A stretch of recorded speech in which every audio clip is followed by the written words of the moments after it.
Quand on est scénariste dans une émission jeunesse comme Ouattatata ou Ramdam ou même le Club des 100 watts, il y a des équipes de recherche qui vont sur le terrain et qui demandent aux jeunes ce qu'ils ressentent par rapport à ce qu'ils ressentent, ce qu'ils pensent, où ils sont par rapport par rapport à la sexualité, par rapport à les parents, les gangs de rue, quels que soient les sujets qu'on va traiter.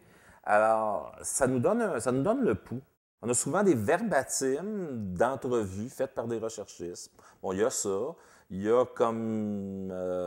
il y a quand on a des enfants autour de nous, soit nos propres enfants, des neveux, des nièces, etc. Puis quand on a des enfants proches de nous, ils ont des amis. Alors, on les observe, on peut leur poser des questions. Puis il y a toujours les livres, il y a toujours l'Internet, il y a toujours... il y a plusieurs sources. Quelqu'un qui veut s'informer, il le peut, et moi, comment dire, je le souhaite et je le suggère là, aux gens qui veulent devenir auteurs jeunesse, de savoir à qui tu parles. Quand on est vraiment à l'aise de parler d'un sujet, on va en parler naturellement, puis ça va couler de source. Mais parfois, il faut s'immerger dans une forme de recherche. Dans Ouattatata, j'avais fait un, une série d'épisodes, 8 épisodes, qui parlaient de la violence conjugale chez les ados, avec le personnage d'Émilie Lorrain et son chum Chiquan.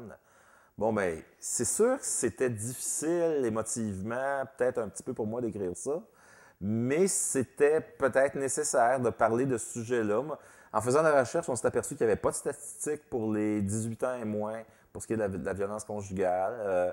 Mais j'ai rencontré une intervenante auprès de femmes abusées. Elle m'a décrit le pattern. Donc, une rencontre quand même de 2 heures.